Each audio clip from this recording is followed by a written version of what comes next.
Right. అదేవిధంగా విజయవాడ ప్రకాశం బ్యారేజీలో కూడా వరద ఉధృతి పెరుగుతున్న పరిస్థితి కనిపిస్తా ఉంది. అక్కడ నుంచి మరింత సమాచారాన్ని మా కరెస్పాండెంట్ ప్రసాద్ అందిస్తారు.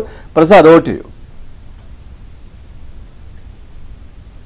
విజయవాడ ప్రకాశం బ్యారేజీకి వరద ఉధృతి కొనసాగుతూ ఉంది. 3 రోజుల నుంచి కూడా ఎగువ ప్రాంతాల్లో కురుస్తున్న వర్షాల కారణంగా వరద నీరు ప్రకాశం బ్యారేజీ మళ్లించారు. ఇప్పటికే ఆ శ్రీశైలం, నాగార్జున సాగర్ ఆ ప్రాజెక్టులు పూర్తిగా గరిష్ట నీటి మట్టం దాడి ప్రవహించడంతో గేట్లు ఎత్తి కిందకు విడుదల చేస్తున్న పరిస్థితి.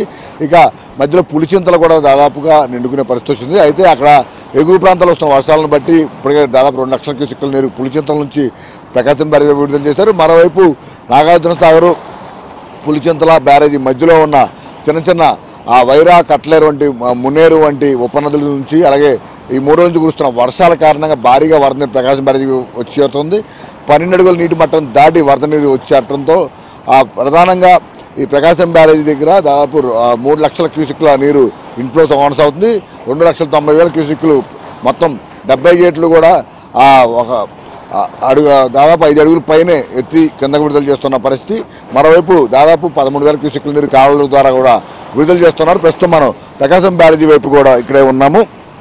మొత్తం వరద ఉధృతి కూడా చూస్తూ ఉన్నాము. ప్రకాశం బ్యారేజీకి సంబంధించి మొన్నటి వరకు కూడా వర్షాభావ పరిస్థితుల కారణంగా ఇక్కడ మొత్తం కూడా పూర్తిగా ఎండిపోయిన పరిస్థితి చూసాం. కానీ ఇటువైపు వస్తున్న వర్షాల కారణంగా భారీగా వరద నీరు ఇటువైపు రావడం, మధ్యలో వర్షాభావ పరిస్థితుల వల్ల కూడా రైతులు ఇబ్బంది పడకూడదంటూ కూటమి ప్రభుత్వ అధికారులకు వచ్చిన వెంటనే గోదావరి నీటిని కూడా మళ్లించి ఇటు ప్రకాశం వైపు తరలించారు. అప్పుడు ఆ కాలువలకు నీరు విడుదల చేసి తాగునీటి ఇబ్బందులు లేకుండా కూడా చర్యలు చేపట్టారు. ఆ తర్వాత వాతావరణం కూడా అనుకూలించడం, విస్తృతంగా వర్షాలు కురవడంతో మొత్తం అన్ని జలాశయాలు కూడా పూర్తిగా నిండుకున్నాయి.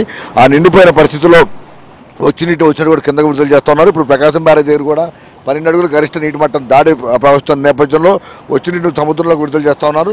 ఈ నేపథ్యంలో మొన్న 1,00,000 క్యూసెక్కులు పైగా ఉండగా నిన్న 2.5 లక్షలు, దాదాపు ఈరోజు 3 లక్షల క్యూసెక్కుల నీటిని కూడా కిందకు విడుదల చేస్తున్నారు. ఈ పరిణామాల నేపథ్యంలో లోతట్టు ప్రాంతాల ప్రజలను కూడా పూర్తిగా అప్రమత్తం చేశారు. ఎందుకంటే గతంలో దాదాపు 3 నుంచి 4 లక్షల క్యూసెక్కులు బ్యారేజీ నుంచి కిందకు విడుదల చేస్తే వేలాది ఇళ్ళు మొత్తం కూడా పూర్తిగా ముంపును గురై లోతట్టు ప్రాంతాలు వెళ్తే పూర్తిగా నీట మునిగాయి. అయితే చంద్రబాబు గవర్నమెంట్లోనే ఈ ఇబ్బందిని గుర్తించి 2014-19 మధ్య కొంత భాగం రిటైనింగ్ వాళ్ళు నిర్మించారు.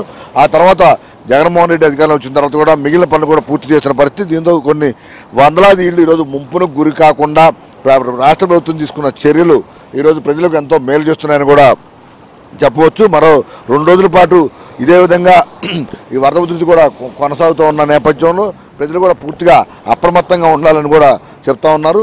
దీనికి సంబంధించి ఇప్పటికే ఇరిగేషన్ అధికారులు కూడా ఎగువ ప్రాంతాల నుంచి వస్తున్న వర్షాలు ఎప్పటికప్పుడు పరిశీలిస్తూ గమనిస్తూ దానికి సంబంధించి అవసరమైన సహాయక చర్యలు కూడా చేపడతా ఉన్నారు. జిల్లా కలెక్టర్ నేతృత్వంలో ఉన్నత స్థాయిలో కూడా ఎప్పటికప్పుడు సమీక్ష చేస్తూ దీనికి సంబంధించి ఇటు కార్పొరేషను, ఇటు రెవెన్యూ, అదేవిధంగా పోలీసు, అన్ని విభాగాల శాఖల అధికారులు కూడా దీనిపై సమీక్షలు చేస్తూ అవసరమైన చర్యలు తీసుకుంటూ ఉన్నారు. మరో 2 రోజుల పాటు ఇదే విధంగా ఇక్కడ ప్రకాశం బ్యారేజీ వద్ద వరద ఉధృతి కొనసాగే అవకాశం ఉంది. ఇక సాయంత్రాలు పడితే పెద్ద ఎత్తున ప్రజలు కూడా తరలి వస్తున్నారు. కృష్ణమ్మ పర్వాలను తిరిగిచ్చేందుకు, ప్రకాశం బ్యారేజీ అందాలను వీక్షించేందుకు కుటుంబ సభ్యులతో కలిసి ఆహ్లాదంగా గడుపుతున్న పరిస్థితి. నిన్న ముఖ్యమంత్రి చంద్రబాబు నాయుడు కూడా ఒక కార్యక్రమంలో పాల్గొని బ్యారేజీ మీదుగా తన నివాసానికి వెళ్తూ కూడా ప్రత్యేకంగా కాన్వాయ్ ఆపి అక్కడ ఉన్న సందర్శకులతో మాట్లాడుతుందో పాటు బ్యారేజీలో ఎట్లా పరిస్థితి ఏంటి, వాటర్ వచ్చే పరిస్థితిపై కూడా అధికారులు వివరాలు కూడా తెలుసుకున్నారు. అదే ఎటువంటి ఇబ్బందులు కలగకుండా ప్రజలకు, లోతట్టు ప్రాంతాల ప్రజలకు సంబంధించి ఎటువంటి ఇబ్బందులు కలగకుండా, మరోవైపు ఇటు పర్యాటకులకు సంబంధించి కూడా ముందస్తుగా ఇక్కడ ఎటువంటి ఇబ్బందులు కలగకుండా జాగ్రత్తలు తీసుకుని కూడా అధికారులు ఆదేశించారు. మరో 2 రోజుల పాటు ఇదే విధంగా ప్రకాశం బ్యారేజీ వద్ద కృష్ణమ్మ పర్వాలు తొలగించే అవకాశం ఉంది. ఆ తర్వాత వర్షాలు పడే పరిస్థితిని బట్టి కూడా క్రమంగా ఈ వరద తగ్గుముఖం పట్టే అవకాశం ఉందని కూడా అధికారులు అంచనా వేస్తున్నారు. వీడియో లికేష్తో వరప్రసాద్, ఏబినాంధ్రజ్యోతి, విజయవాడ ప్రకాశం బ్యారేజీ వద్ద నుంచి.